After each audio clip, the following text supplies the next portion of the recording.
Okay, welcome everybody. This is Web Yeshiva, part of a special pre-Pesach seminar. And the topic that we're doing in this session is what you don't have to clean for Pesach. My name is Uri Cohen, and we have what is for me a very short source sheet because the alternative is to give zillions and zillions of details. I'm not going to do that, but what I am going to do is to share a bunch of links of articles where you can find some of the details. The previous there were some previous years when I gave this session, this topic. I see from my notes I first gave it in Efrat in 1999. I've changed it only slightly since, but it's not the kind of content that changes so quickly.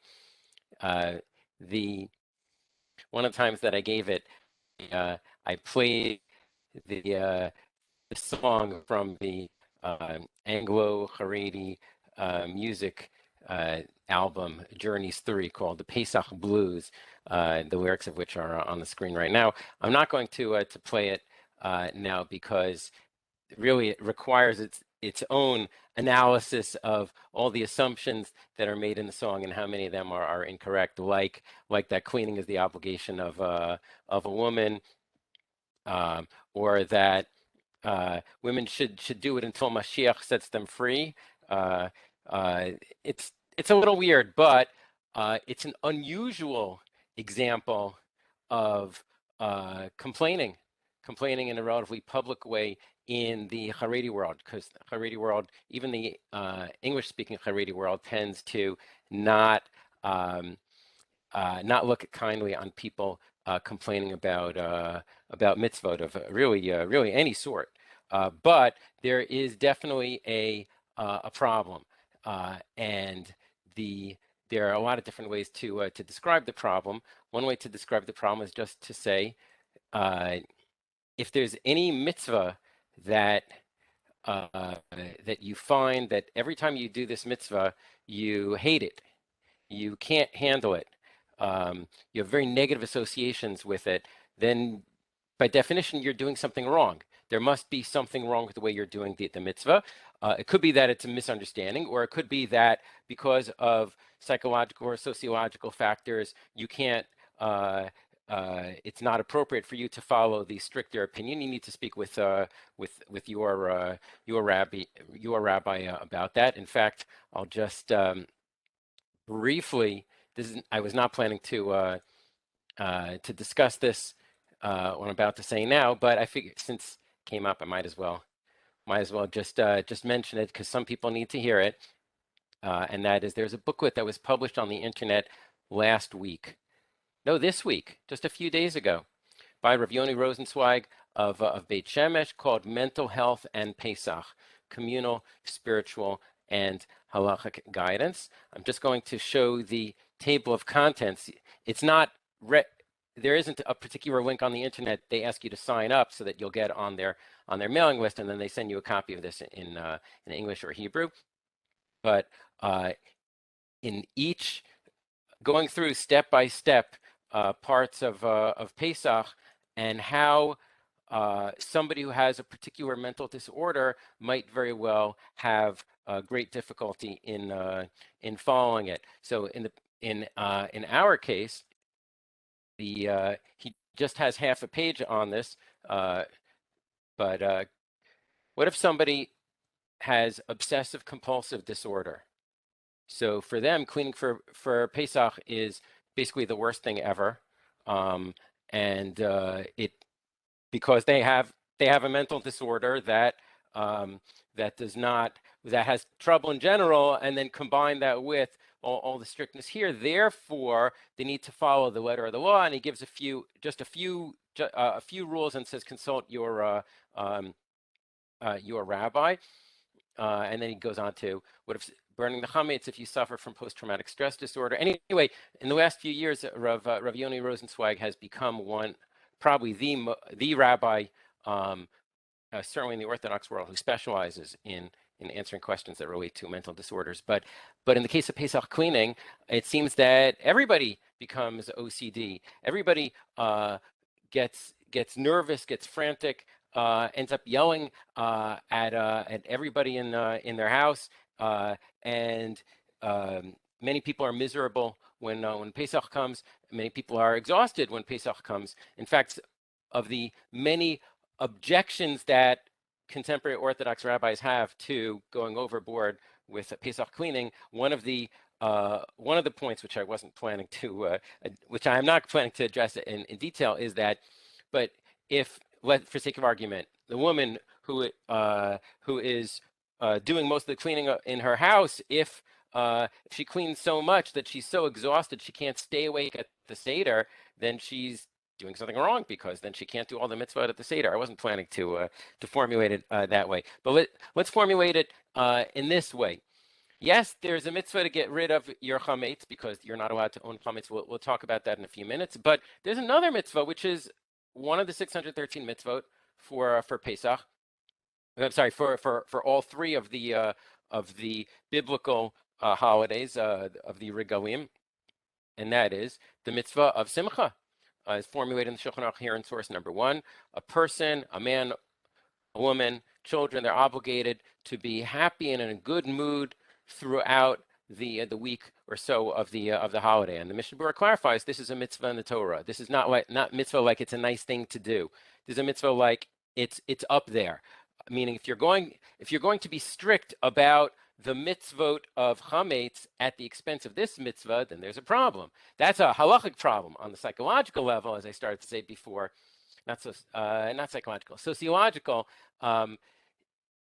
If there's a home in which mitzvot in general, or one mitzvah that comes every year, or possibly even if it's Shabbat, a mitzvah that comes every week, and everybody, or at least the parents, are miserable, why would they be surprised if their children decide not to keep it in the future?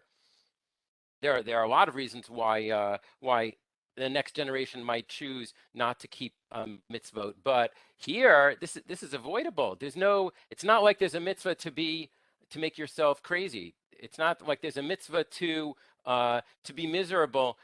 No, those are byproducts of the way that people do the pre-Pesach cleaning, and therefore there's something wrong with it. I just saw this week a interpretation I had not seen before. It's not pshat, but it's an interesting drasha. That's the quote at the top here, which appears in the Haggadah of Rabbi Melech Biderman, who is a darshan of the Lelever Hasidim in Israel. I got the reference from an article by Rabbi Ephraim Goldberg of Boca Raton. His article is listed here on page 2.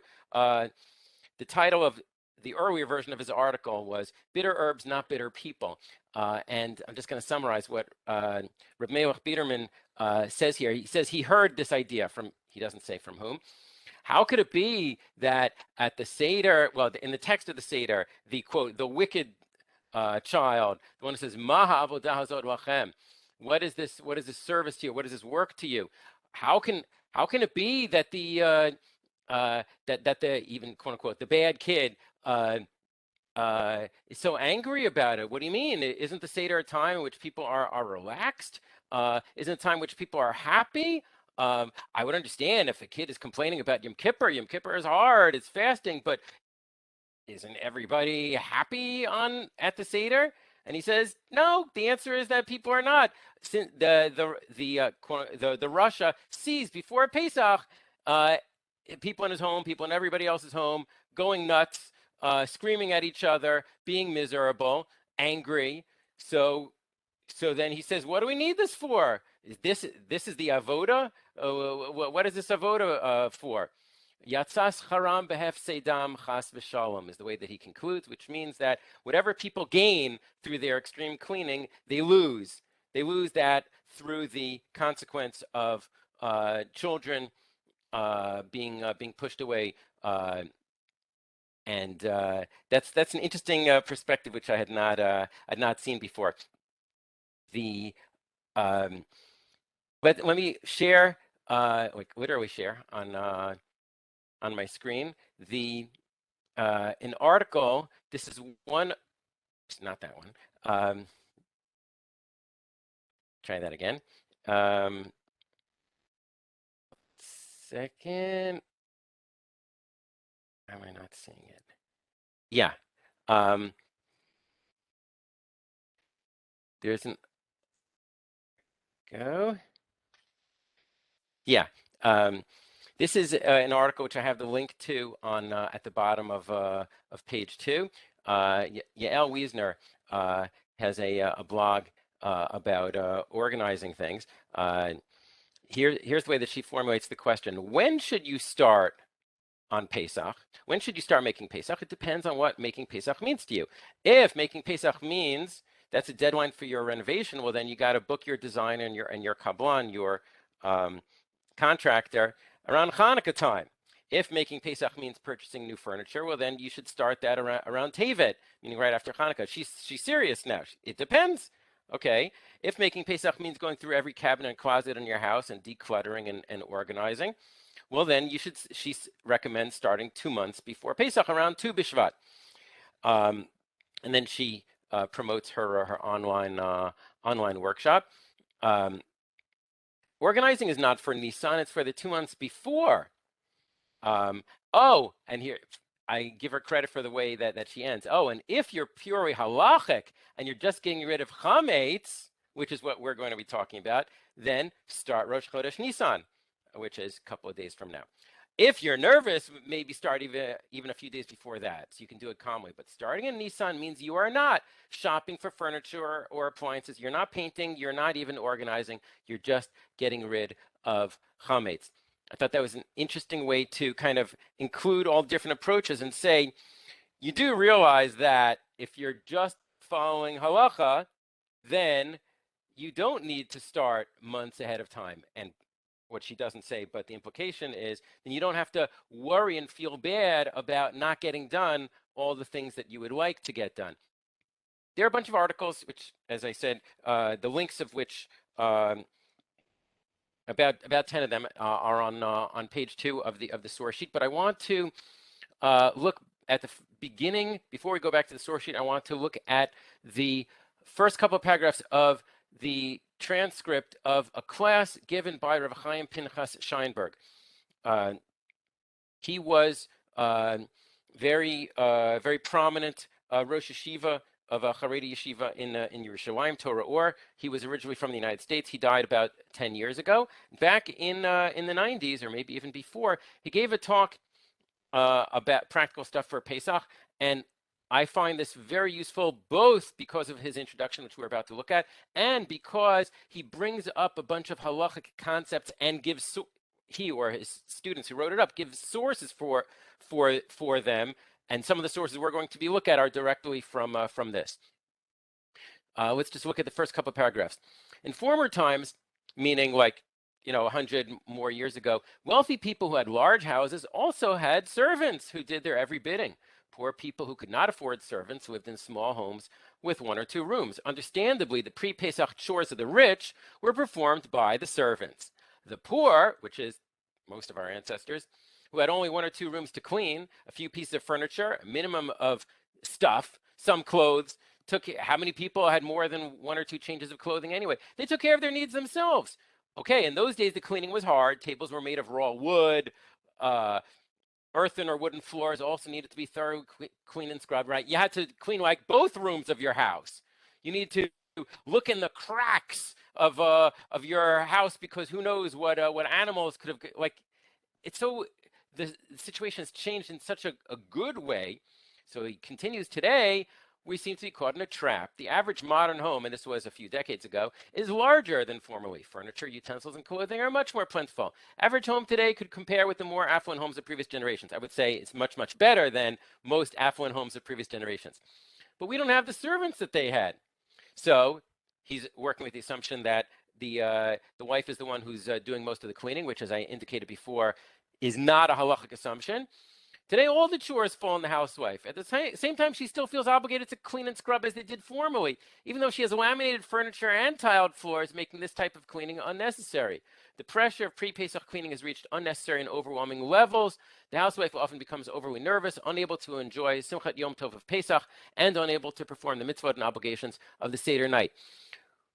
you can disagree with his historical analysis, but it's interesting that the assumptions or the tension that people seem to have about pre-Pesach cleaning seems to be just in the last couple of generations. We don't find, as far as I can tell, we don't find evidence of it beforehand because, like, okay, it was a pain to clean both rooms, but if you only have a couple of rooms, how much stuff do you have anyway? So it wasn't going to take you weeks and weeks and weeks. So when you talk about tradition, oh, we're just doing like our ancestors or our parents, grandparents, and great grandparents. But at some point, if the situation changed, then that doesn't mean you can't do like them, but you need to reevaluate and possibly discuss it with somebody more knowledgeable of the sources. How much of what I'm doing is something that's necessary, and how much is something that I could do? Hey, why not? All else being equal, follow the stricter opinion of lots of things on Pesach, but there already is a why not. If you know that you're going to get upset, if you know that people of your household are going to be miserable. Having said that, let's, Wayman, I want to say one more thing before we look at a couple of sources. In the course of the rest of the session, I want to defend a couple of customs which some rabbis are upset about or not upset, are unhappy and wish that people wouldn't do them. I'm going to argue that there's plenty of tradition to do them, and you have plenty of precedent to rely on. And since we're talking about, if not literally people's mental health, people's being able to enjoy Pesach and the lead up to it, then I think there's excellent opinions on whom to rely.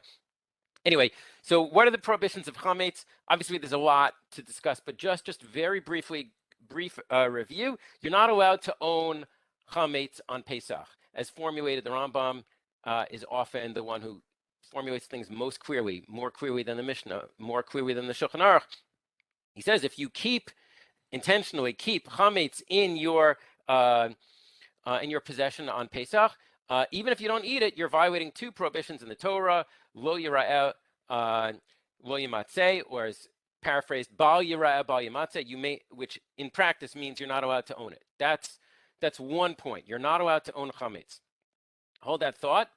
And the Rambam goes on in the same chapter to say if somebody eats chametz on Pesach, even if they eat kol shehu, which is the tiniest amount, a crumb, less than a crumb, that person has violated mitzvah in the Torah. That's super strict, but that is the bottom line halakhah, as is interpreted by Chazal, by the sages. But the Rambam now clarifies something which a lot of people get wrong. You hear people say, "Well, we have to be strict about chametz on Pesach because isn't the prohibition of chametz karet? Karet is getting cut off spiritually, whatever that means, either dying early or dying without children or dying at a regular age, but losing their share in the world to come. Some sort of heavenly punishment. Karet is very serious. Somebody eats on a certain amount on Yom Kippur, they get karet. If somebody refuses to do Brit Milah, they get karet. Incest is karet. Karet is very, very serious. Okay, so is there karet for eating chametz on Pesach? Yes and no. The Rambam clarifies, afal pichein, even though eating a tiny bit of chametz is a violation of the Torah, eno chayav karet o karban ella al kishir shehu kazayit. The person, when we talk about karet, oh no, the person deserves this terrible heavenly punishment, that's only if the person intentionally ate a kazayit, not a crumb. For a crumb, a person has violated the Torah, but when we talk about the extreme, severe nature of the prohibition, that's not talking about crumbs. First of all, it's not talking about crumbs, and it's not talking about owning chametz. If you own chametz on Pesach, you're violating mitzvah in the Torah, but that's not karet. Karet is only for eating a kazayit of chametz. So for starters, part of the problem is people getting confused between prohibition of eating, prohibition of owning, and the karet thing. Karet is much more limited than what you might think. But I'm going to argue that even within the super strict halakhah, which really is the absolute minimum halakhah, that eating even a tiny bit of chametz on Pesach, one is violating the Torah. I'm going to argue that even if you do a terrible job of cleaning, you have nothing to worry about. You will not violate the Torah because by following standard customs of, just mention them briefly and then we'll go through them. Bedika, searching for Hamates. Bittul, which you announce that you are nullifying the Hamates. Selling the Hamates to a non-Jew. And the fourth one, which is not that well known, but we'll get to, about using a toxic cleaner on your on the surfaces, even if there's some piece of Hamates that you missed. One or two or three or four of these halakhot will get you out of it. You will not be violating the prohibitions of Hamates on Pesach. You won't. So it's true that a bunch of the halakhot are very strict, but in practice, we cover ourselves in multiple ways.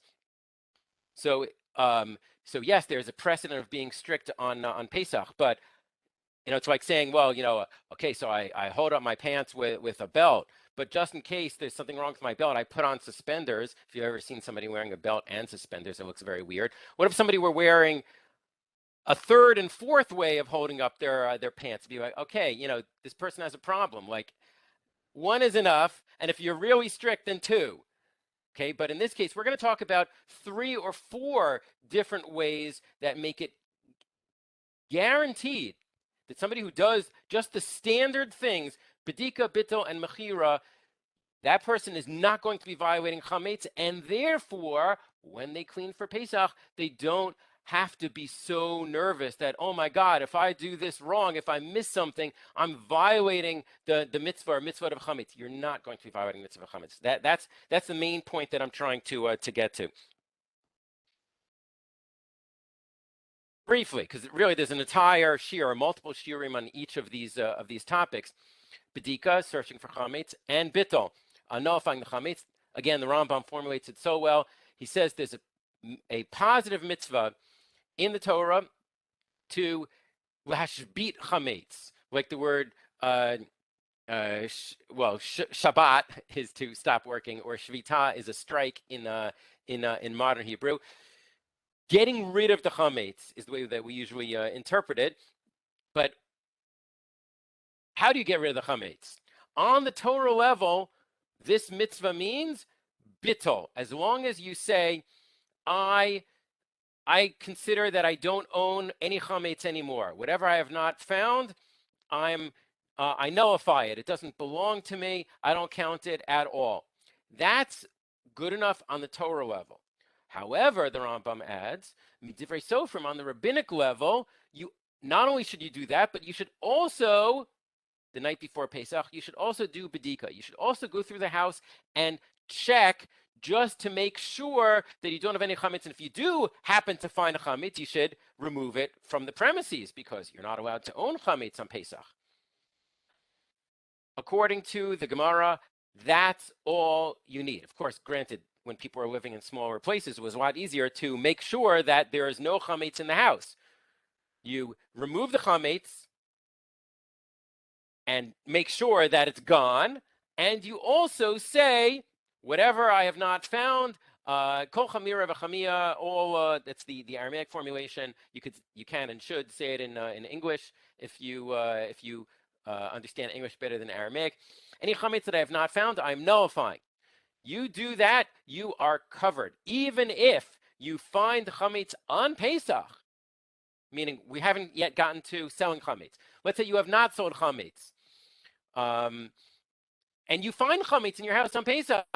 Well, you already nullified it, so it doesn't belong to you. So you just pick it up and throw it out. Remove it from your house. Bring it to the dumpster. It isn't yours. Just forget about it. You didn't violate Pesach. Why? Because you nullified the chametz. This combination of bittul and bedika is the halakhic requirement. If you follow bedika and bittul, you will not violate the prohibitions of Humates on Pesach. By the way, I'll just mention this now and then we'll come back to it. Why did the rabbis require bedika if bittul is enough? The Gemara answers it here in source number 8, and then we'll go back. The Gemara asks, because I wanted to put it here on page 2, which is about crumbs. The Gemara asks, The Gemara asks on the opinion, Gemara Pesachim Tavav, even if somebody does bedika, they still have to do bittul. The Gemara asks, why? Like, you did bedika, you got all the chametz out of your house, so what are you doing bittul for? And if you say it's because of the crumbs, you might have missed crumbs, the Gemara says, halakhah, crumbs don't count. You're allowed to own crumbs of chametz on Pesach.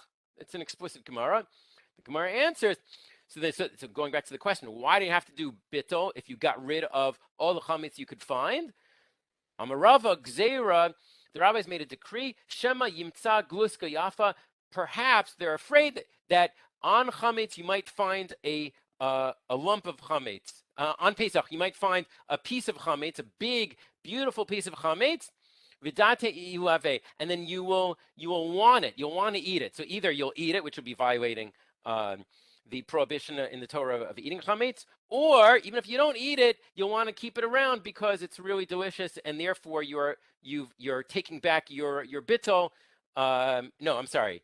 Sorry, let me try that again. If you didn't do bittul, then we're worried that if you find a beautiful piece of chametz, you'll decide to keep it. That's why the rabbi said it's not enough to get rid of the chametz with bedika and burning it the day before Pesach. You also have to do bittul. And now if you do bittul, even if you find a beautiful piece of chametz, so what? You already nullified it. It doesn't belong to you anymore. You're not allowed to eat it. You're not allowed to own it, but that's okay because you don't own it. Let's go back to the first page. Until a few hundred years ago, this was the standard. You do bedika and you do bittul, and the two of them will cover you. The last few hundred years, a custom has become prevalent among observant Jews, which is to fill out a form before Hametz, authorizing your rabbi, or whichever rabbi you choose, or the rabbi on the internet, it doesn't matter. The rabbi does not have to meet you. You authorize the rabbi to sell whatever Hametz you happen to have on Pesach. That is the standard. That is what we do when we fill out a form for a mechir chametz. You're not selling your chametz to a non-Jew. You're authorizing the rabbi to sell your chametz to a non-Jew. You assume that the rabbi knows what he's doing. The Shulchan Aruch, who lived, Rav Karo in the 1500s, lived before this was a standard practice, but he says it does work. For hundreds of years, rabbis have been complaining about this. They don't like it. It's a loophole. After all, it used to be you would get rid of all your chametz. So this way, you're keeping your chametz around. You're just locking it up or whatever, putting it in the cabinet that says chametz, not kosher for Passover. Does this really work? And the answer is, of course it works. It says explicitly in the Shulchan Aruch that it works. And it works like any loophole. If you have an accountant whom you pay to find loopholes for you, legal loopholes about paying your taxes, following the law, well, that's fine. Why is it fine? Because we're talking about within the system, not outwitting the system. If the system allows you to do that, if the tax system allows you to do X, Y, or Z to avoid paying more taxes, that's fine. That's legal. And the same thing, halachic system allows you to sell your chametz to a non-Jew, not just your chametz, which is in unopened packages, or your chametz, which is, it's only a mixture, but it's not real chametz. No, the custom is and has been selling chametz, period. Many rabbis, including some of my teachers, are really bothered by this, but it seems to me that, number one, if you're working within the halachic system, then it's okay that there are loopholes. But more importantly is number two, this is a custom. It's a custom that the people started and the people continue, the halachically observant people. And the rabbis don't get to say, don't follow the custom. The same way that a rabbi in the Orthodox community, any Orthodox community, does not have the right to get up and say, you know what, I don't really like the Ashkenazi custom of kitniyot. From now on, I don't think you need to follow it anymore. The custom started, it's a good question why there's custom is here to begin with. It's not clear. I've seen about a dozen explanations. We don't know why, but if you're Ashkenazi, that's your custom, the custom of your ancestors. Rabbis didn't start it, and rabbis don't get to stop it. That's one custom. And another custom is selling chametz. You can choose not to sell your chametz, but why would you choose that?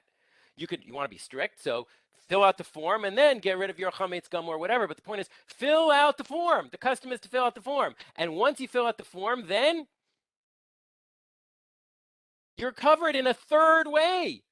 Bedika and bittul, bittul from the Torah, bedika from the rabbis, and mechirat Hamates from our ancestors. You're covered three ways. Rav Daniel Feldman, one of the Rosh Yeshiva at Yeshiva University, whom I met when I was a student at YU, and he was also a student, wrote a brief article called "Bringing the Geula Through Mechirat Hamates," in which he defends Mechirat Hamates, and he suggests that basically the Ran on the Gemara that we saw in source number 8, that the prohibitions of owning Hamates on Pesach, they are rare examples where the Torah itself made a siag. The Torah itself said, you better not do this lest you come to that. Usually the rabbis do that sort of thing. The Ran suggests that Torah is primarily concerned that we should not eat Hamates. The Torah does not want us to eat Hamates. If Hamates is in your possession, there's a risk that you're distracted, midnight snack, you might actually eat the Hamates. Okay, so to avoid this, not only do you need to do bittul, but you also need to do bedika and make sure that you don't, that there's no Hamates in your possession, right? So the earlier version of bedika is you make sure that when Pesach comes, there is literally no Hamates in your house in any way at all. You got it out of the house. You got it out of both rooms of your house. But now that most of us live in homes where we have refrigerators, we have freezers, we have multiple food cabinets, and it would be a big pain to have to restock everything after Pesach. We live since the Industrial Revolution. Most of the halakhic sources were written before the Industrial Revolution. How much pain is it necessary to follow the halakhah? Well, in this case, no pain at all, because the Torah never said you can't have Hamates that physically in your house that belongs to somebody else, to a non-Jew. In fact, the Gemara makes it very clear you are allowed to do that. So the custom of selling Hamates to a non-Jew is just following the law of the Torah. Rabbi Feldman suggests by embracing Mechirat Hamates, Klal Yisrael, Jewish people who are following laws and customs, we are declaring that there are two things that can prevent us from eating Hamates. One, not having any. And number two, the transgression of Gezel, stealing. Because if I sold my Hamates to a non-Jew I authorized the rabbi to sell my Hamates to a non-Jew over Pesach, well then, the Hamates in that cabinet doesn't belong to me. And therefore, I'm not going to be tempted. First of all, it doesn't belong to me, so that I'm not violating the prohibition of owning Hamates. But second, I'm not going to be tempted to open the cabinet and eat it, because that would be stealing. So Rabbi Feldman suggests Klal Yisrael is willing to stake its karet on its commitment to avoiding theft. Mechirat Hamates is a conscious decision to enter into a monetary relationship with a non-Jewish person and to honor the integrity of that relationship with our spiritual life. It's a clever way of formulating it, and it also is a justification of that which is a custom. Custom started by the people, halakhically observant people, and the same way that rabbis don't have the right within the halakhic system to get rid of the custom of kitniot, they also don't have the right to get rid of the custom of selling Hamates. Now let's move on to two more halachot,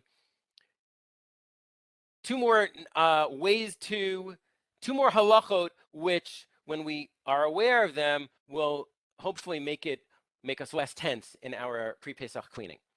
On page 2, where we saw the Gemara already about bedika and bittul, but I want to emphasize the part that's bold here. Crumbs, perurin halo chashive. Crumbs do not count. Meaning what? We said that for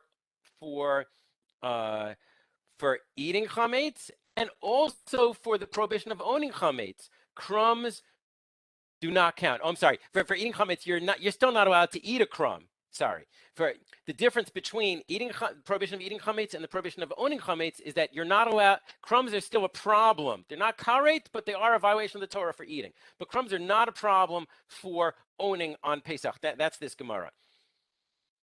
Hold that thought. But what if I miss a crumb?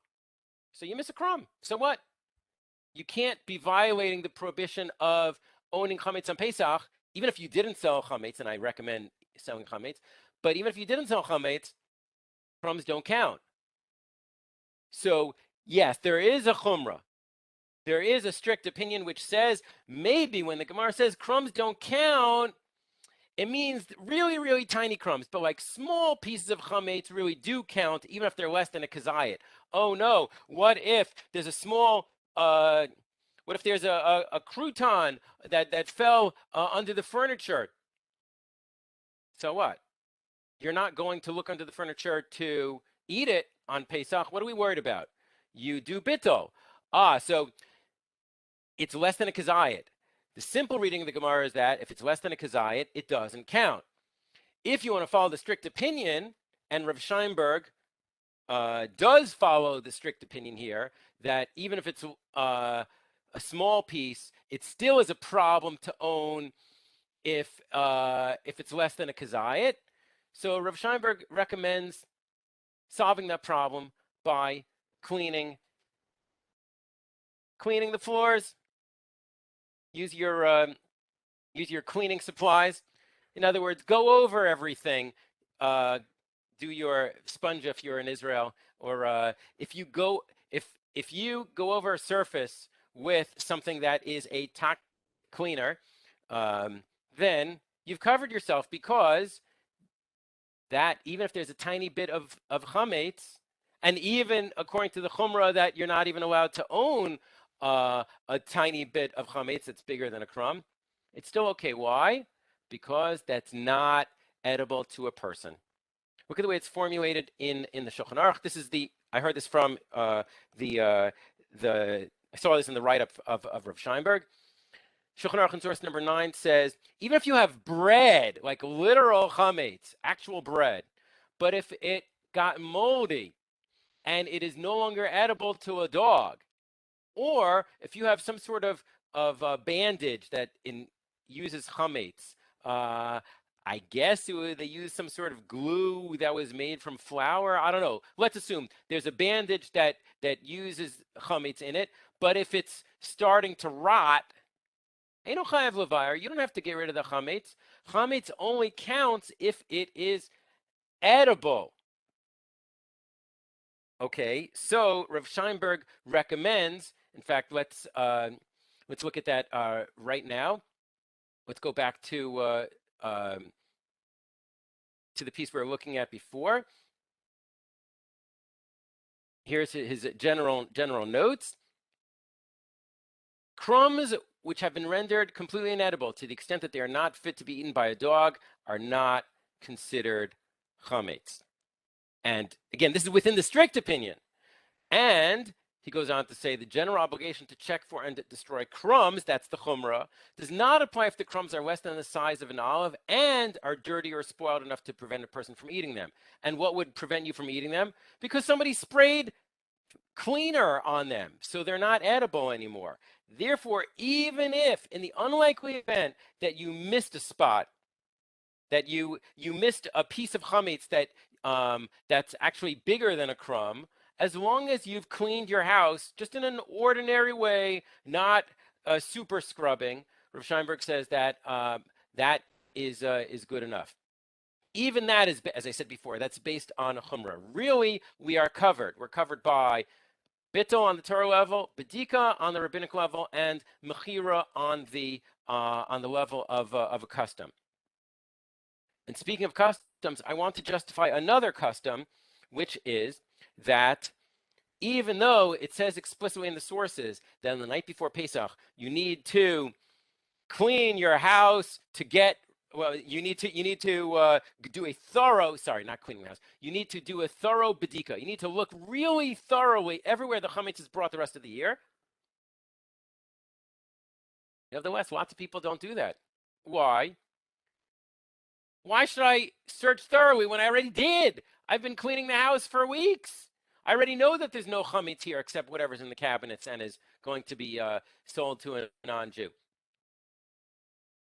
So it turns out that it could be that even though it sounds like really you need to do a thorough bedika anyway, it should take hours. The custom of putting out 10 pieces and going around and collecting them, you have an opinion to rely on, especially if it's like most of us. Even if you didn't go overboard and go nuts and start screaming at members of your family, you're still probably pretty tired the night before Pesach. So it's okay if you did a going around, picking up Hamates, picking up 10 pieces. That's the standard custom. Why is that okay? Look at the way it's formulated in the Shulchan Aruch, source number 11. If somebody if somebody sweeps their room on Yud Gimel Nisan, meaning 2 days before before Pesach, and you have in mind that you're getting rid of any Hamates, you still have to do the official bedika on the night before Pesach. So I would have thought that, oh, so when people do a perfunctory bedika, that's not good enough. But wait, hold on a second. First of all, the Ramah adds, and by the way, you should sweep your rooms before bedika. Look at that. Here is pre-Pesach cleaning according to the Ramah in Poland in the 1500s. It's not enough to check the house for Hamates. You also have to sweep the house, which is a reminder of the reality as described by Rav Scheinberg, which is all people needed to do, practically speaking, in a lot of cases, was just sweep the house, sweep both rooms. But going back to what I was saying before about the perfunctory, the Shari Tshuva commentary, the Achron commentary on the Shulchan Aruch, on the Ramah, who says you need to sweep, he says, Lachein mekilin hamoneam. So because the masses of people who keep Pesach, they are lenient, livdok, to do the bedika on the night before Pesach, derech ha'avara, just going through briefly, passing through the rooms, bli chipus heitev, without checking very carefully on the holes and the cracks.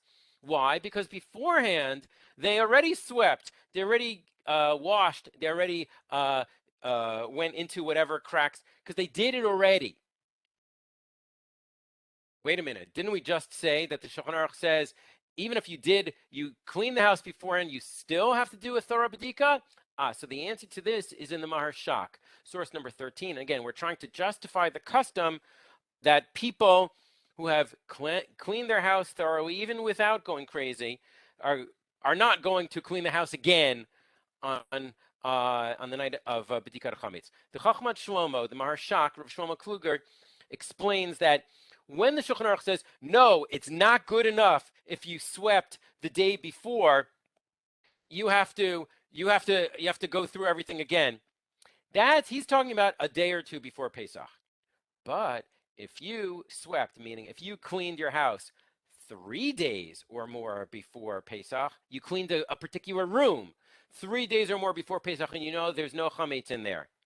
Okay, and you spent, as many people do, the last couple of days working on the kitchen, which is the part with of the house with the most things that need to be gone over carefully and switched out, and because there we're dealing with eating, right? And eating Hamates, we're worried about eating even a crumb. That's the basic halakhah.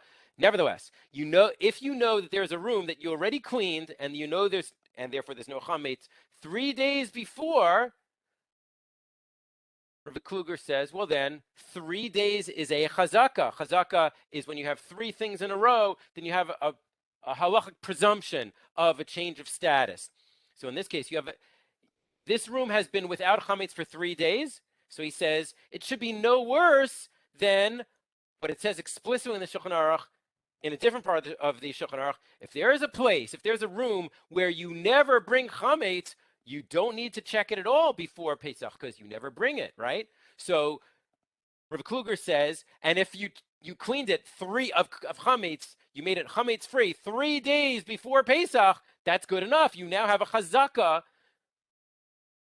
The halacha considers it as if this is a room where you never bring Hamates, and therefore you don't have to check it thoroughly on the night of B'dikat Hamates. So you go through and you pick up one of the pieces, one of the 10 pieces. That's good enough. So this Rav Shlomo Kluger is a justification for people who clean the house very, very thoroughly before Pesach, but most of the rooms, they already know more than 3 days before Pesach that there's no chametz. When do you turn the house? When do you make the house Pesachdik? Maybe not the whole house, maybe just the bedrooms. But the point is, you don't have to. The obligation of doing B'dika Hamates is only for places where Hamates is brought. And if those places Hamates is no longer brought, has no longer been brought for 3 days, that is good enough. There's a nice prayer as formulated by Rav Mordechai Eliyahu, who was chief Sephardi rabbi of Israel, in which he suggests that before or part of doing your cleaning, you say a little prayer in which you tell God, you tell yourself and God that you want to do the mitzvah of getting rid of Hamates, and please God help me clean not just my house, my apartment, but also my thoughts. Let me clean my actions. Let me imagine that I'm getting rid of, pushing away the Yetzer Hara, the evil inclination, and machloket, and fighting and anger in the house. In other words, if you're not, I'm saying this now, if you don't feel neurotic, oh my God, crumbs are a real problem. Crumbs are not a real problem. Don't eat the crumbs. Switch your dishes, switch your tablecloth. You won't eat crumbs. You can clean your house in a reasonable way. Remember, you're covered by B'dika and Bitol and Mechirat Chametz. And if you want to be strict according to Rav Scheinberg, well, then make sure that the part, let's say the floor of the kitchen, the dining room where food falls on a regular basis, well, then make sure that you use a floor cleaner on that. And therefore, even if in the unlikely event that some crumb turns visible, okay, it's just silly. But the point is, you're not, even if there is a piece of food that you missed, it still has been touched, has come in contact with the cleaner. Anyway, that's according to the strict opinion. What I'm trying to say is that as long as you don't feel the pressure that if I don't clean everything super thoroughly, I'm going to violate the halakhah, well, then you can do a reasonable job of cleaning. Okay, and within a reasonable job of cleaning, then the question is, how much is reasonable? And this is where I like to just briefly show you, give you a brief look at the list of sources that I put on the source sheet, the various links. I have them up in my browser here. Rav Shlomo Aviner, he's the one who I guess has the most extreme approach, where he says you can clean for Pesach in half a day. I'm not sure if anybody has actually done this, but it's an interesting approach. Even if you take only bits and pieces of it, it's interesting. Rav Aviner gave this as a talk. It was translated into English twice. I gave both links on the sheet.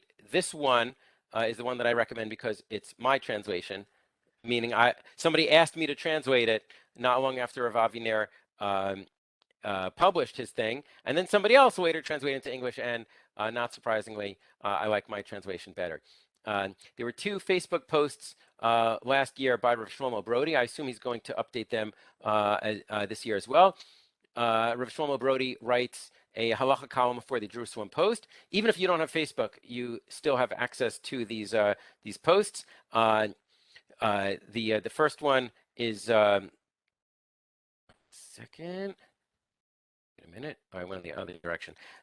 First one, he starts with, repeat after me. If you kasher something, you don't need to cover it. If you cover something, you don't need to kasher it. These are the sort of details that we have not gone through in the session, but you'll find them addressed in some of these sources. This article by Rav Ephraim Goldberg, if it takes you more than a day to clean for Pesach, you were doing spring cleaning, not Pesach preparations. He's a little bit upset about about more or less the problem that I described before. He's a little harsh, but he brings out the point pretty well. Notice the illustration from Cinderella, but in the Disney Cinderella in backwards order.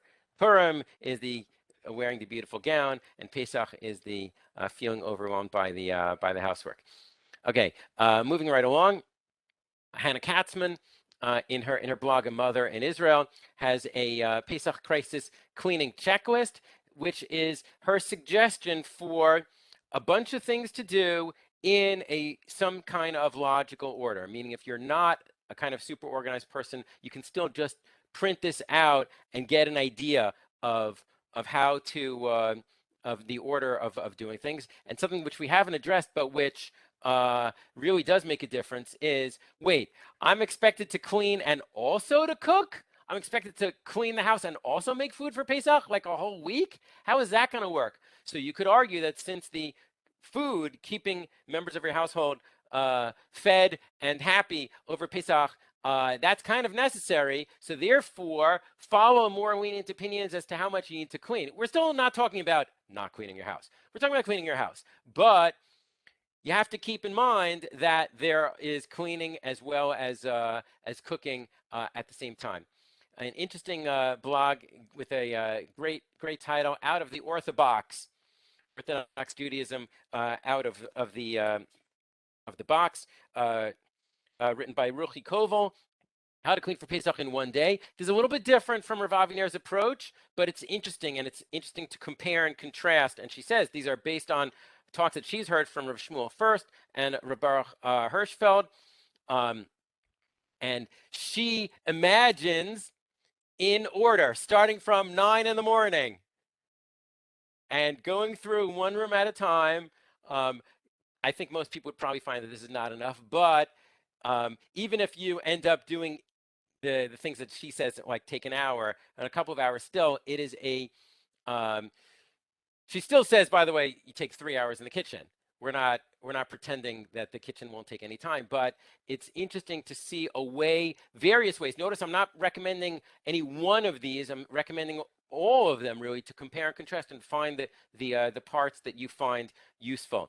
I threw in Sherry Mandel here, even though she doesn't actually have a practical thing, but she has a beautiful idea of how to put cleaning in perspective. The fact that we clean and clean, and then there's matzah, which is one of the messiest things you can eat, and the crumbs are all over the place. And she talks about relating to God, and it's well done. I'm glad that I saved the article at the time in 2001, because you can't get this article anymore unless you find it through the Internet Archive, but here it is. Here's the direct link. Almost finished. Making Pesach Stress-Free by Margie Pensack, which was published in the Baltimore Jewish publication called Where, What, When. And she has a few... She basically interviews this woman who does not want her real name to appear. Therefore, she calls her Mrs. Clean, and she has a bunch of pieces of advice. And conclude with one more. And I showed you the one earlier from Yael Wiesner, but this one, the Jewish Mom blog by Hannah Jenny Weisberg. My 2 rules for a happier Passover cleaning. Wow, 2 rules. That looks good. Rule number 1: don't mix up the 2 cleaning modes. Cleaning mode number 1, quick and easy. This is the mode for cleaning things that will not come into contact with food during Passover. Remember, as long as we're not worried about you might eat even a crumb of Hamates, as long as you're not worried about that, therefore, okay, so clean, but there's nothing to get anxious about. And she goes on a little bit more details about that. This mode of checking should be quick and easy. And as opposed to cleaning mode 2, that's thorough and that's very serious. This is the mode for cleaning things that could/will come into contact with food during Passover, your tables, your kitchen. In other words, even though you'll find people hear about this sort of class, this sort of rabbis giving a shiurim on this topic, and they say, what does the rabbi know? Cleaning takes so much more than the rabbi imagines. Yes, it does. But the point that Rav Aviner and Jenny Weisberg and a few of the others are saying is that leave the serious cleaning for the areas where you eat food, where you're going to be eating food on Pesach. And so that was all rule number 1. Rule number 1 is don't mix up the 2 cleaning modes. And Jenny Weisberg's second rule is when you stop smiling, stop cleaning. Wow. For example, you just yelled at your child slash spouse slash mother because nobody helps you, nobody understands you, nobody appreciates you. Does this sound familiar? You should get down off that ladder and do something that will make you happy. And then she gives a few examples. So I thought that was a good note on which to end. I see that Richie wrote, also item number 1 on the kitchen list is delegated to the cleaning help. Right. If you have cleaning help, by all means, if you can afford to pay people to help you clean for Pesach, this is the time to do it. But just putting things in perspective, going back to what we said near the beginning of this class, yes, there is a mitzvah to there are mitzvot to not own Hamates on Pesach. That's correct. You are covered. You're covered with that, with bedika and bittul and mechira. Yes, because of the seriousness of eating Hamates on Pesach, we are stricter about cleaning the parts where we're going to eat. That's true. That's true. But that's not most of the house. And more importantly is, getting back to what we said at the beginning, which is there is also a mitzvah to be happy. There's a mitzvah to be happy on Pesach, and just sociologically, you want your family, you want your children, you want people to have positive associations with Pesach. If you have all negative associations, or if your kids have all negative associations, then it's time to reevaluate. So I'm not your local Orthodox rabbi. I'm not telling you what to do. You should read through this material and come prepared to ask your rabbi, who will be answering this question multiple times every day before Pesach. What can I do or can I not do? Is it okay if I rely on this or that? The rabbi is answering questions anyway. The rabbi many rabbis anyway, prefer it when the person who asks the question comes informed, where you say, I heard this particular shita. I read the shita in Rav Scheinberg's article. I read the shita in Rav Aviner's article. Rabbi Ephraim Goldberg said that can I rely on this or not? So I'm not telling you what to do, but I'm pointing out that there is much more room to be lenient than many people are aware of. And with that, I will wrap this up. I'm going to end the video and I'll open the floor for questions. So thanks for thanks for joining me, and have a great Pesach. And I hope this was helpful. Okay.